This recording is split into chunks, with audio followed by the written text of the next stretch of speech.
Hello and welcome to the penultimate round of the World Touring Masters Season 2, and we're here in Quebec at Trois-Rivieres for a night race around the streets of this circuit, and pole position was taken by Toby Davis. Alongside him on the front row was Jesper Torborg.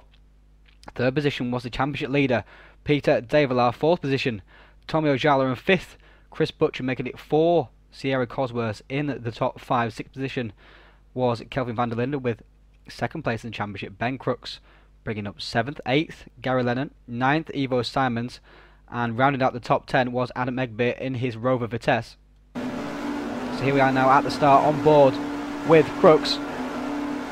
Starting from 7th on the grid. And away down to the first corner they go.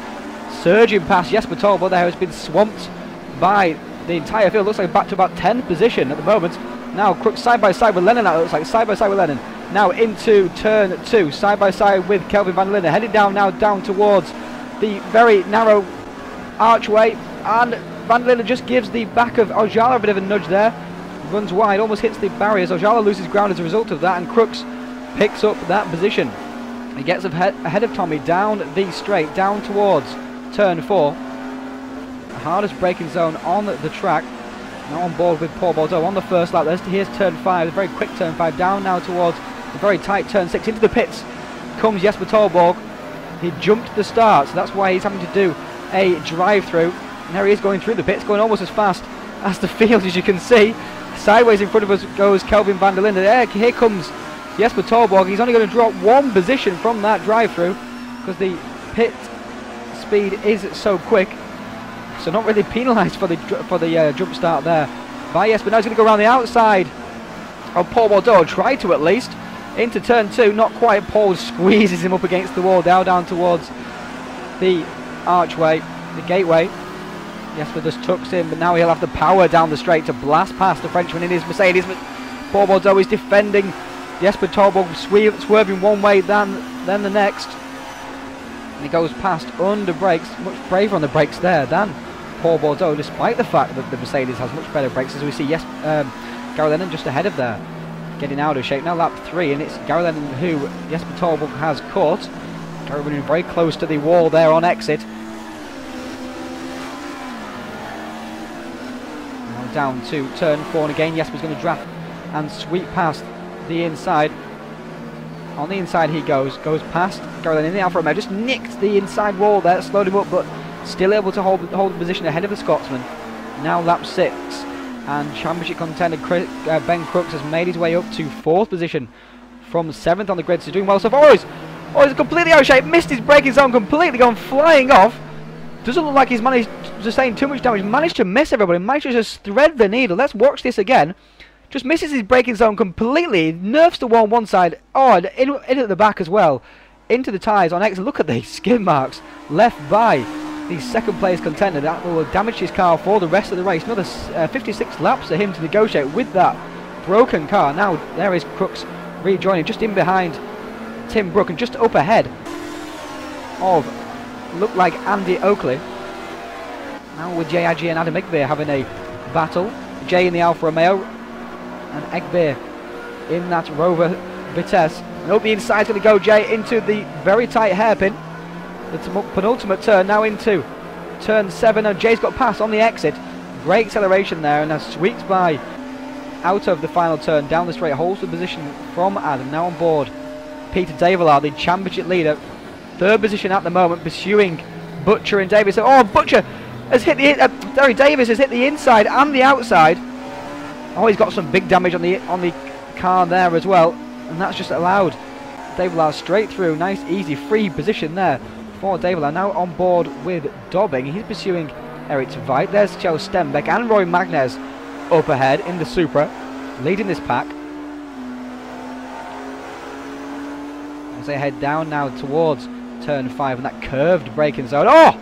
And Stenbeck out of shape. Did he touch the back of Magnez then? Magnez, but being over the jump. So Kjell Stenbeck in the background, right over the bumps. That's not going to do the suspension any good at all. Now running wise at the hairpin also. Wow, those bumps are very vicious indeed. Now with the leaders, out of shape gets Davis, but now Develar looking all over the back of Chris Butcher. Chris Butcher's gone defensive. He's running up the inside now into turn 5. Davila on the outside, Butcher on the inside. And around the outside is going to go Davila into turn 5. Yes, he is. Superb manoeuvre. Because Butcher got out of shape also as well. Davila immediately jumped to the inside just to cover, just in case. Butcher had a look up the inside at the very tight hairpin. But no, Peter Davila, championship leader, has the lead. Now lap 15. Kelvin van der Linde and Gary Lennon. Look at the front of Gary Lennon's car. He's got some major damage. In fact, his whole front bumper is missing, but it's not putting him off pursuing the South African in that Mercedes. Now side by side across the start finish stripe they go. Into turn 1. Going to go try and go around the outside of turn 1. This will be a brave move if he makes it stick. He doesn't make it stick, not quite.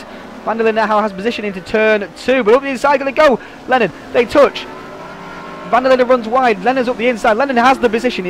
Van der Linde has to give way into the Port du Plessis. But now Van der Linde's fighting back sideways, as per usual in that Mercedes-Benz. Paul Bordeaux getting the box seat here. Van der Linde on the left, Lennon on the right, and Van der Linde's broke later. They're squeezing through here. It's always so tight. Paul Bordeaux's going to take advantage. Through he goes on Lennon. Oh, there is Lennon. Still Lennon on the outside. Van der Linde squeezed through. Lennon has lost 2 positions. Now here comes Simons up the inside of Lennon also as well into turn 5. Oh, not quite. Doesn't make the move stick now. Jari wants to go up the inside of Simons. He does indeed. And Bordeaux is going up the inside of Van der Linde. Now Lennon attacking Van der Linde. This is a great battle here. Side by side into the final corner. It's not going to help. Oh, sideways. Paul Bordeaux. Sideways into the final corner. Spins it back around again, but has lost 1, 2, 3, 4, 5, 6 positions. Oh, it's just a great battle as well. And Bordeaux ended up losing it on the power, on the brakes at least, into that final turn. But that was a hectic battle. Very, very intense. Now Butcher is in second place, still pursuing Davila. Oh, Butcher sideways. Sideways getting. Oh, and Davies has to hit the back of him. Nowhere to go for Davies. Butcher spins it around almost right into the path of his Ford teammates. And sideways goes Chris Butcher. And of course, Davies has nowhere to go. He backs off the throttle, but there's no space for him to go through. And Ojala and Torborg sweep through as well. Lap 19 of 62. I remind you, Crooks in his battered and damaged Rover Vitesse. After that lap 6 incident, in behind Ivo Simons in the Ford Sierra. Simons looking like he's had a few understeer problems there coming round the final 2 corners, and now Crooks has the run up the inside into turn 1. He has the position, oh, sideways under the brakes, but he manages to hold it and holds off Ivo through the exit of the corner also as well, and takes the position away from the Dutchman. Lap 28, almost halfway through the race. 11th place, Adam Egbeer. There is Kelvin van der Linde up ahead. Oh, Van der Linde broke far too late. Straight into the barrier he goes. Nerves the barrier. Round the outside is going to go Paul Bordeaux as well. That was clever driving from Bordeaux. Most drivers would have gone up the inside, but around the outside went Paul and takes the position again for Van der Linde. So those two are battling once again. You saw them earlier in the race, and sideways again Van der Linde. But lap 32, Davila and Davis are very close indeed. And sideways out of there, they're going to go into the pits, I think. Yes, into the pits they come. Davila goes in first. Davis is following. Oh, Davis hits the back of Davila. Davila spins it back around once again. Davila's going to lose a little bit of time there. Davila going a little bit slower into the pits, and Davis anticipated and just nudged the back end of the Volvo driver. Lap 34 now. And Adam Egbeer versus Davila. Davila's making his way back through the field after his pit stop. Around the outside at the final turn. There's a strong room. There is room. Jumps over the curb. Egbeer's still got the inside now for the first turn, however. And can Davila go around the outside once again? He can. He's going to go around the outside. He hits the wall, but he's still got the place for turn 2 and takes the position away from Adam Egbeer. A great move there from the championship leader, Peter Davila, in his Volvo 240. Now sweeps through the Port du Plessis. Having taken the position from Egbeer, on board with Davila once again, and following Simons and Bordeaux. Bordeaux out of shape once again in that Mercedes-Benz. Those Mercedes do like to be out of shape. It seems that Davila's going right up the inside of Simons and got past him before the final corner. What great traction out of the hairpin he got there, and again, and out of the final corner. Bordeaux nudged the wall there. That wasn't done him any favours. He's going to go around the outside once again. He is. In fact, he's ahead before the apex of the corner. Great move there from Davila. 2 positions in just 3 corners. Lap 38 Bordeaux versus Simons now. We just see Davila pulling away just up ahead. Simons in the more powerful Ford Sierra RS 500. Mercedes has the edge under brakes and handling though, but Simons going to try and outbrake him into turn 5, squeezing the Mercedes out towards the bumps on the edge, and he takes the position away from the French driver. Good move there from Evo. Lap 41. Davila's caught Jari now. Right up in behind the Alfa Romeo of the Kent driver. And he's going to sweep past into turn 5.